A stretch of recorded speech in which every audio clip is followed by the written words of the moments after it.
신약성경 59페이지에 있는 마가복음 4장 35절부터 41절에 있는 말씀을 제가 봉독해 올리겠습니다. 그날 저물 때에 제자들에게 이르시되 우리가 저편으로 건너가자 하시니 그들이 무리를 떠나 예수를 배에 계신 그대로 모시고 가매 다른 배들도 함께 하더니 큰 강풍이 일어나며 물결이 배에 부딪혀 들어와 배에 가득하게 되었더라. 예수께서 고물에서 베개를 베고 주무시더니 제자들이 깨우며 이르되 선생님이여 우리가 죽게 된 것을 돌보지 아니하시나이까 하니 예수께서 깨어 바람을 꾸짖으시며 바다더러 이르시되 잠잠하라 고요하라 하시니 바람이 그치고 아주 잔잔하여지더라. 이에 제자들에게 이르시되 어찌하여 이렇게 무서워하느냐 너희가 어찌 믿음이 없느냐 하시니 그들이 심히 두려워하여 서로 말하되 그가 누구이기에 바람도 바다도 순종하는가 하였더라. 아멘.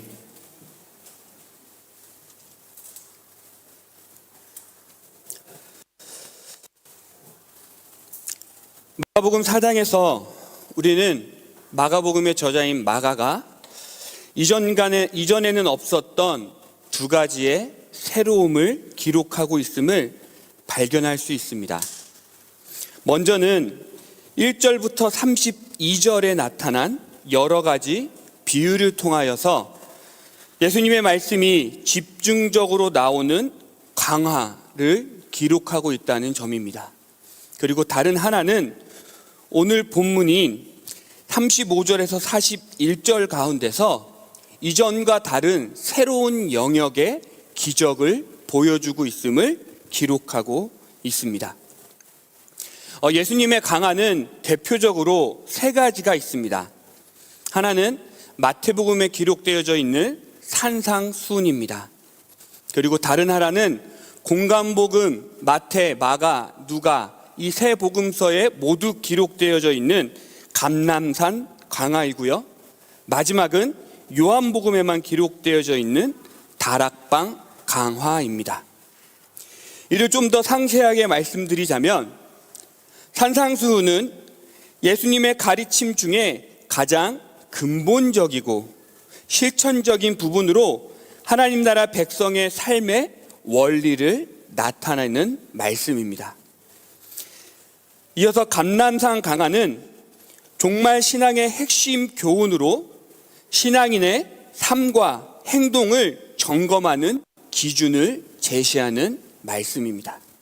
마지막으로 다락방 강화는 십자가 죽음 전 예수님께서 마지막으로 베푸셨던 제자 훈련의 시간으로서 제자도의 본질과 성령의 사역을 강조하시며 신학적이면서 실전적인 교훈을 담고 있는 말씀입니다. 이처럼 예수님은 공생의 사역 가운데 하나님의 말씀을 전하며 가르치는 사역을 이어가셨습니다. 성경이 이 모든 가르침을 세세히 기록하고 있지는 않지만 성경에 나타난 여러 강화를 통하여서 예수님은 하나님의 아들 예수 그리스도의 복음을 말씀 사역을 통해서도 증거하셨습니다. 마가는 이를 사장이 되어서야 말씀의 내용을 상세히 기록함으로 독자들을 향해 이를 증거하기 시작합니다. 자, 그렇다면 우리는 자연스럽게 질문하게 되죠. 왜 마가는 사장에 와서야 강화를 예수님의 말씀을 기록하기 시작한 것일까? 이에 대한 해답은 우리가 지난 3주 동안 살펴보았던 마가복음 1장부터 3장에 있는 말씀을 통해 가늠해 볼 수 있습니다. 하나님의 아들 예수 그리스도의 복음의 시작이라로 선포되어진 마가복음은 1장 가운데서 예수님의 여러 기적들을 보여주고 있습니다. 그리고 그러한 기적들을 통해 예수님을 해결사로 여기고 자신의 문제를 해결하기 위해 나아온 많은 무리들을 보여주며 독자들을 향해 하나님의 아들 예수 그리스도이심을 잊지 말고 기억해야 함을 가르쳐 주었습니다. 이후 2장에서는 제사함의 권세가 있으신 하나님의 아들을 증거하며 그 권세로 말미암아 죄인을 부르러 오신 하나님의 아들이심을 선포하였습니다. 그리고 이를 읽는 독자들을 향해 너희들이 그 부르신 가운데 있는 자들임을 확증하였죠. 이어지는 3장에서는 하나님의 아들로서 안식일의 주인 되심을 나타내시며 그 가운데 새롭게 등장한 하나님의 뜻을 거스르는 새로운 무리들 앞에 하나님의 아들로서 강한 자의 집을 결박한 후에 구원을 베푸시는 그리스도이심을 선포하며 이를 믿는 자를 가족 삼아 주셨음을 증거하였습니다. 이렇게 마가는 믿음의 대상인 예수님이 하나님의 아들이심과 그리스도 되심을 증거한 이후 이를 믿는 자들이 예수 공동체가 되어지고 이제 그 예수 공동체가 이루어야 할 것이 무엇인지를 4장을 통해 나타내기 시작한 것입니다. 자, 그렇다면 예수 공동체가 이루어야 할 것은 무엇일까요? 마가복음 4장 11절은 이렇게 말씀합니다. 들어보십시오. 이르시되 하나님 나라의 비밀을 너희에게는 주었으나 외인에게는 모든 것을 비유로 하나니. 예수님께서는 비유로 말씀하신 그 이유가 하나님 나라의 비밀임을 선포하셨습니다. 이는 예수를 믿는 예수 공동체가 이루어야 할 것, 그것이 바로 하나님 나라임을 선포하신 말씀입니다. 하나님 나라, 이 땅 가운데 선포되어지고 이 땅 가운데 이루어져야 할 하나님 나라, 그것이 예수 공동체, 예수의 가족으로 말미암아 선포되어져야 할, 이루어져야 할 하나님 나라인 것이죠. 이 하나님 나라에 대해 예수님은 4가지의 비유로 설명하셨습니다.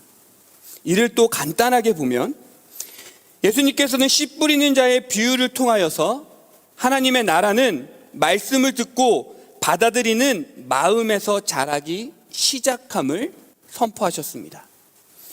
그리고 이어지는 등불 비유를 통해 하나님의 나라는 결국 드러나게 될 것이고, 자라나는 비유를 통해 하나님의 나라는 하나님의 주관으로 스스로 자라나는 나라임을, 그리고 마지막으로 겨자씨 비유를 통하여서는 하나님의 나라는 작게 시작하지만 크게 자라나 모든 인류와 피조물을 품는 거대한 나라임을 선포하셨습니다.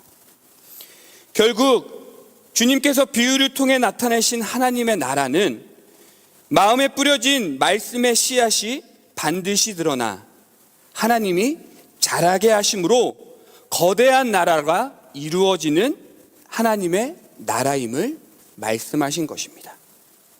그리고 이제 하나님 나라를 위해 이 복음을 들고 강 건너, 바다 건너 저쪽으로 가자고 제자들에게 말씀하십니다. 본문 35절입니다. 그날 저물 때에 제자들에게 이르시되 우리가 저편으로 건너가자 하시니, 예수님께서는 비유를 통해 하나님 나라를 선포하신 장소는 갈릴리 바다 서쪽이었습니다. 그런데 주님은 반대편인 동쪽으로 건너가자고 제자들에게 말씀하셨습니다. 그 동쪽이 어디인지는 이어지는 마가복음 5장 1절에 기록되어져 있습니다. 그곳은 바로 거라사인의 지방입니다. 거라사인이라는 표현을 통해서 우리는 알 수 있습니다. 예수님께서 가고자 하셨던 그곳이 이방 민족이 머물고 있던 곳이었다는 사실을요. 그렇습니다. 예수님은 이방을 향해 복음을 전하고 하나님 나라를 전파하고자 하셨습니다. 예수의 공동체의 영역을 이방인에게까지 확장하신 것입니다. 그런데 이를 반대하고 막아서는 세력이 오늘 본문 가운데 등장합니다. 본문 37절입니다. 큰 강풍이 일어나며 물결이 배에 부딪혀 들어와 배에 가득하게 되었더라. 본문 37절에서 말하고 있는 복음이 전해지는 이방으로 나아가는 그 일을, 그 사역을 방해하고 있는 세력은 누구입니까? 바로 바다와 파도와 강풍입니다. 이를 우리는 악의 세력이라고 정의할 수 있습니다. 성경에 기록된 모든 바다와 파도와 강풍이 악의 세력을 상징하는 것은 아니지만 구약의 여러 본문이 바다를 혼돈과 악의 세력을 상징하는 것이라고 말씀하고 있기 때문입니다. 창세기 1장 2절입니다. 땅이 혼돈하고 공허하며 흑암이 깊은 위에 있고 하나님의 영은 수면 위에 운행하시니라. 시편 106편 9절입니다. 이에 홍해를 꾸짖으시니 곧 마르나 그들을 인도하여 바다 건너가기를 마치 광야를 지나감 같게 하사. 이사야 57장 20절입니다. 그러나 악인은 평온함을 얻지 못하고 그 물이 진흙과 더러운 것을 늘 솟구쳐내는 요동하는 바다와 같으니라. 또한 구약에 나타나 있는 악을 상징하는 괴물인 리워야단이나 라합 역시 바다, 파도, 광풍과 연결되어 있음을 우리는 알 수 있습니다. 더 나아가 요한계시록 13장에서도 이와 같이 말하고 있습니다. 하늘을 하나님과 그의 백성들이 속한 공간이며 바다는 사탄의 거처요, 땅은 사탄에 속한 자들의 공간이라고 말하고 있습니다. 더 나아가 무엇보다 하나님 나라를 반대하는 세력, 하나님 나라가 확장되어지는 것을 거부하는 세력은 악의 세력밖에 없기에 오늘 본문에 나타난 바다, 파도, 광풍은 악의 세력이라고 볼 수 있는 것입니다. 그런데 참 재미있는 것이 있습니다. 그것은 예수님의 사역을 반대하는 바리새인이나 율법학자들은 예수님이 이방 민족을 향해 복음을 전하러 가고 있는 그 길을 막고 있지 않다는 사실입니다. 유대인들에게는 선민 사상이 있습니다. 그 선민 사상은 하나님의 나라가 이방 민족으로 확장되어지는 것을 반대하는 의식입니다. 더욱이 바리새인이나 율법학자들은 더욱이 그것을 반대하는데 앞장서야 하는 역할을 감당해야 하죠. 그런데 오늘 본문 가운데 바리새인은 등장하지 않습니다. 율법학자도 등장하지 않습니다. 예수님의 여러 사역을 방해하며 예수님의 여러 사역에 악의 세력이라고 소문냈던 그들이 보이지 않죠. 왜 그들은 보이지 않았을까요? 그렇습니다. 그들은 예수님이 누구신지 몰랐기 때문입니다. 하지만 예수님이 누구신지를 잘 알고 있는 악의 세력은 하나님 나라의 확장을 반대할 수밖에 없었습니다. 그 길을 막아설 수밖에 없었죠. 이러한 악의 세력의 반대를 통해 마가는 다시 한번 우리를 향해 이렇게 전하고 있습니다. 하나님의 아들 그리스도이신 예수, 그리고 이후에 기록된 바다와 파도와 풍랑을 향한 예수님의 꾸짖음을 통하여 마가는 다시 한 번 더 우리에게 확증하고 있습니다. 하나님의 아들 그리스도이신 예수. 본문 39절을 보십시오. 예수께서 깨어 바람을 꾸짖으시니 바다더러 이르시되 잠잠하라 고요하라 하시니 바람이 그치고 아주 잔잔하여지더라. 여기서 예수님의 꾸짖으심과 잠잠하라, 고요하라는 말씀은 귀신을 내쫓으실 때, 그리고 사탄을 향해 꾸짖으실 때 사용되어진 단어입니다. 마가복음 1장 25절은 예수께서 꾸짖어 이르시되 잠잠하고 그 사람에게서 나아오라 하시니, 이는 가버나움 회당에서 예수님께서 처음으로 귀신을 내쫓았던 사건 가운데 선포하신 말씀입니다. 예수께서 꾸짖어 이르시되 잠잠하고 그 사람에게서 나오라. 또한 마가복음 8장 33절입니다. 예수께서 돌이키사 제자들을 보시며 베드로를 꾸짖어 이르시되 사탄아 내 뒤로 물러가라. 내가 하나님의 일을 생각하지 아니하고 도리어 사람의 일을 생각하는도다 하시고, 예수님께서 제자들을 향해 첫 번째 순환 예고를 하셨을 때 이에 대한 항변으로 나아갔던 베드로에게 하신 말씀입니다. 꾸짖어 잠잠하고 고요하라. 이처럼 예수님께서는 귀신을 쫓아내듯 사탄을 향해 꾸짖으시듯 바람을 향해 꾸짖으시며 바다를 향해 명령하십니다. 그러자 바람도 파도도 힘을 잃게 됩니다. 예수님의 말씀에 순종하게 되죠. 설교의 서두에 말씀드렸던 새로운 영역의 기적이 오늘 본문에 나타나고 있는 것입니다. 이를 통해 마가는 이러한 사실을 우리에게 전달합니다. 하나님의 아들 그리스도이신 예수께서는 질병을 고치시는 사역을 통하여 인간의 영역과 귀신을 쫓아내시는 사역을 통하여 영적인 영역에 대한 통제권을 넘어 이제 자연의 영역까지 다스리시는 전능의 왕이심을 선포하고 있는 것입니다. 마가는 예수님이 누구신지 명확하고 확실하게 전달하고 있습니다.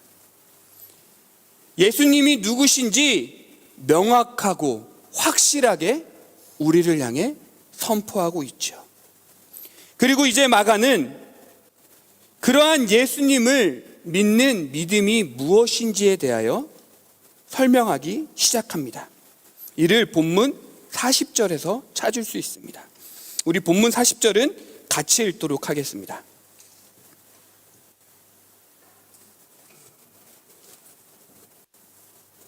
읽겠습니다. 이에 제자들에게 이르시되 어찌하여 이렇게 무서워하느냐? 너희가 어찌 믿음이 없느냐 하시니. 예수님께서는 바다와 파도와 강풍 앞에서 무서워하는 제자들을 향해 어찌 믿음이 없느냐라고 물으셨습니다. 다른 사본을 보자면 어찌 아직도 믿음이 없느냐라고 꾸짖으셨습니다. 우리는 이 물음을 통해 제자들이 두려워했던 것이, 제자들이 무서워했던 것이 믿음과 관련되어 있다는 사실을 발견하게 됩니다. 그리고 이 질문 안에서 우리는 믿음에 대해서 알게 되는 것이 있죠. 여러분, 믿음이 무엇입니까? 우리는 믿음에 대해서 스스로 정의하고 스스로 생각하고 스스로 믿고 있습니다. 그런데 마가가 말하고 있는 믿음은 이것입니다. 바로 열심을 통해 나오는 것이 아니다라는 첫 번째 원칙. 마가복음 1장부터 3장을 살펴보면서 우리는 믿음이 열심이 아니다라는 사실을 살펴보았습니다. 예수님을 찾았던 수많은 무리들이 열심을 가지고 예수님을 따랐습니다. 이른 아침부터 예수님이 계신 곳으로 열심히 찾아왔습니다. 그리고 예수님이 바다로 가시면 열심히 바다로 따라갔고, 산으로 가시면 산으로 열심히 따라갔습니다. 그리고 다시 집으로 가시면 열심히 집으로 따라갔습니다. 그 무리들은 열심을 가지고 예수님 앞에 나아왔습니다. 더욱이 4장 1절과 10절에 기록되어져 있는 무리에서 다른 사람들로 축소되어짐을 통해 우리는 그 열심을 내는 무리 가운데 더욱더 특별한 열심을 가지고 나오고 있는 자들이 있음을 발견하게 됩니다.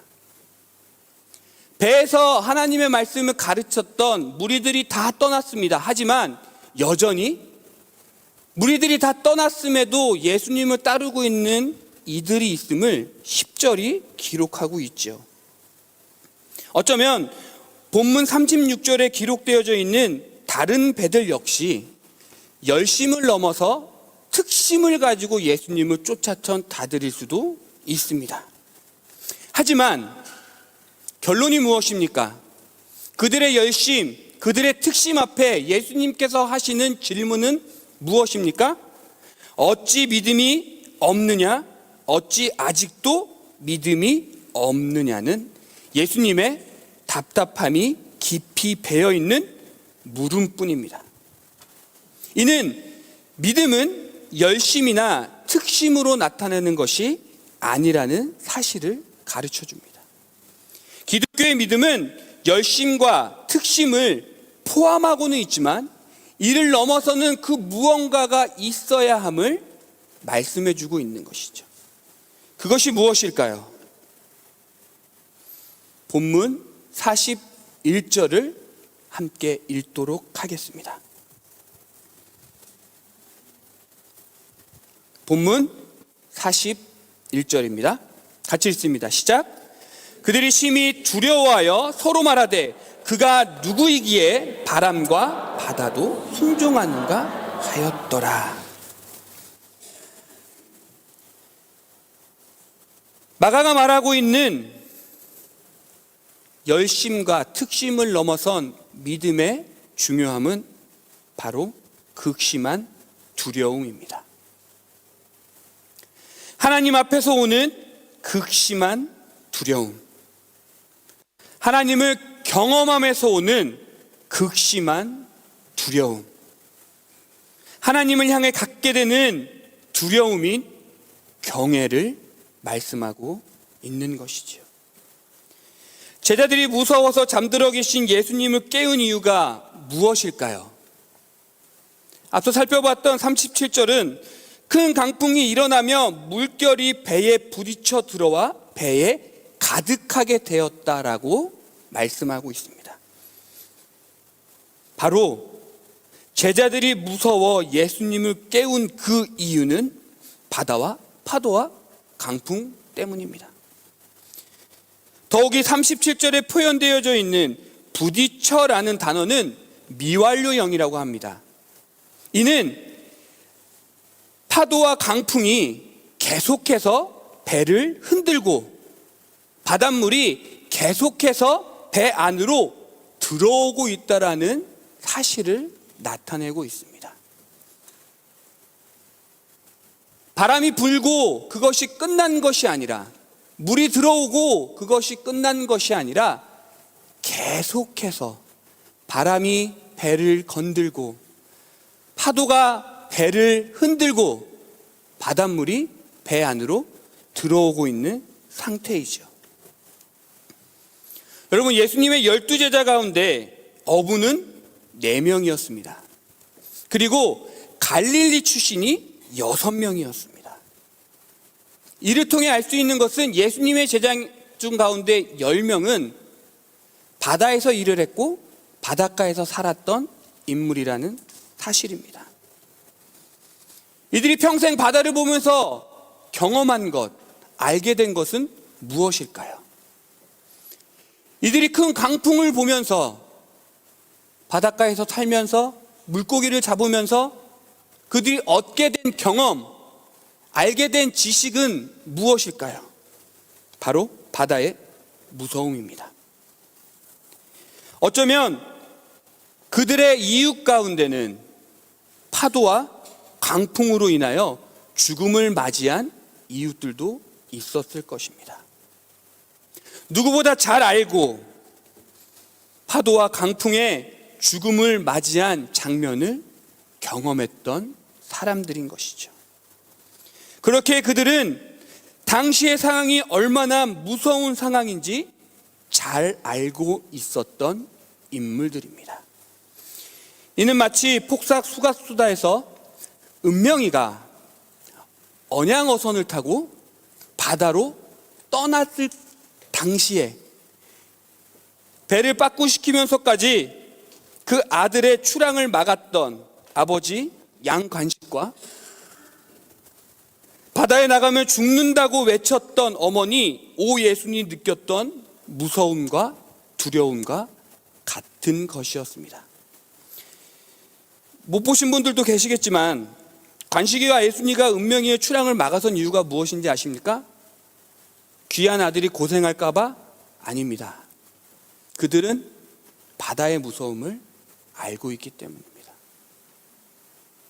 그리고 그들은 바다의 무서움으로 눈에 넣어도 아프지 않을 만큼 사랑하는 막내 아들을 바다에게 빼앗기는 경험을 했기 때문입니다. 그렇게 하나 남은 아들이 언양어선을 타고 바다로 나아가는 것을 극구 반대했던 것이죠.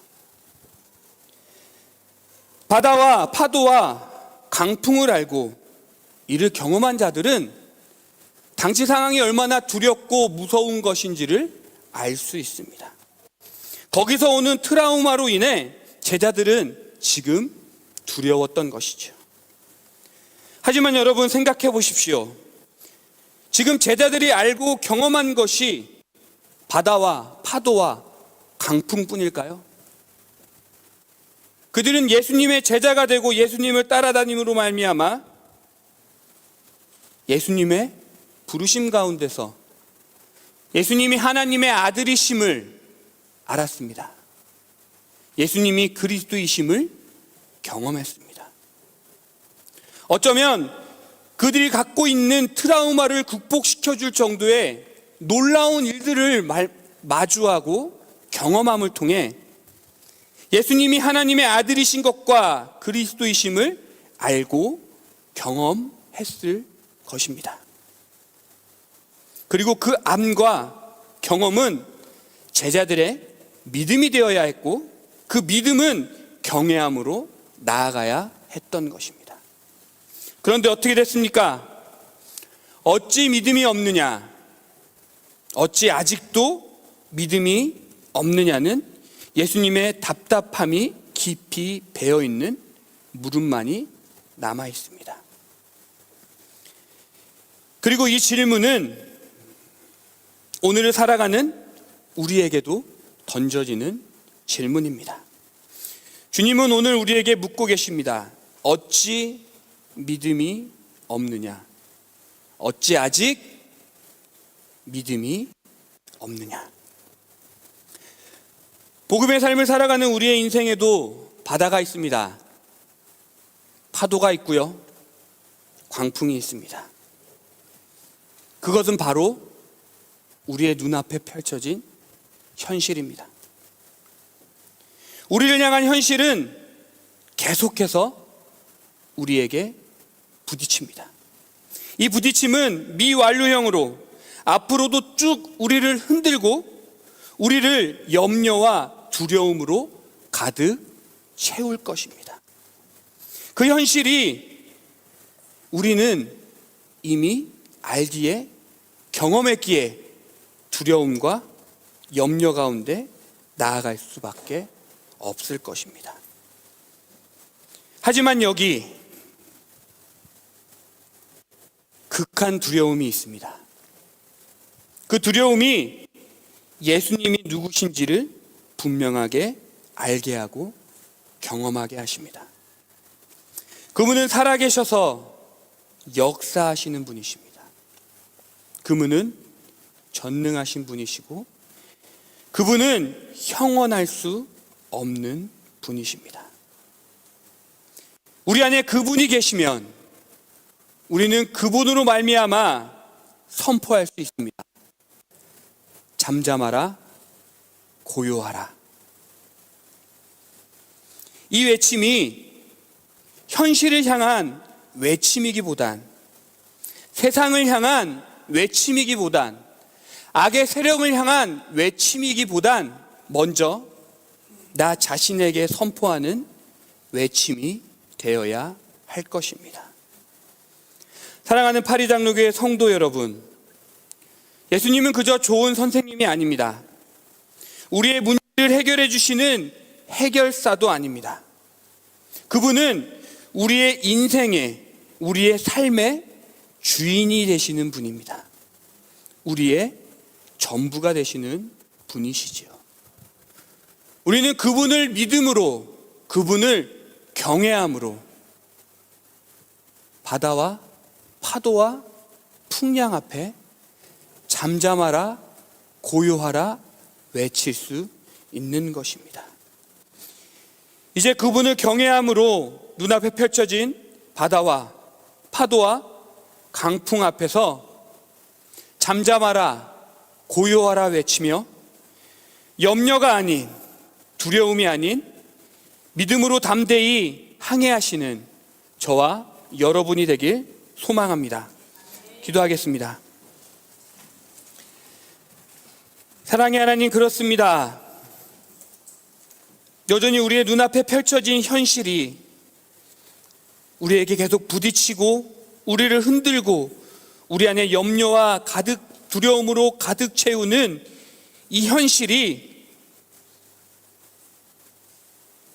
어찌 믿음이 없느냐는 주님의 질문 앞에, 어찌 아직도 믿음이 없느냐는 주님의 물음 앞에 그 어떤 말도 할 수 없는 존재임을 깨닫게 합니다. 하지만 주님, 우리 안에 극한의 두려움이 있습니다. 그 두려움은 참된 예수님이 누구신지를 알게 하고 경험하게 합니다. 그렇게 이제 더 이상 두려워할 것이 없습니다. 염려할 것이 없습니다. 전능하신 하나님, 우리의 전부가 되시는 주님이 우리의 믿음이 되시며 우리의 경외함이 되시며 우리의 삶의 이유가 되시기 때문입니다. 이제 외칩니다. 잠잠하라, 고요하라. 그리고 이제 나아갑니다. 그 바다 앞에, 그 파도 앞에, 그 강풍 앞에 담대히 항해하며 나아갑니다. 주님, 함께하여 주시옵소서. 예수 그리스도의 이름으로 기도하옵나이다. 아멘.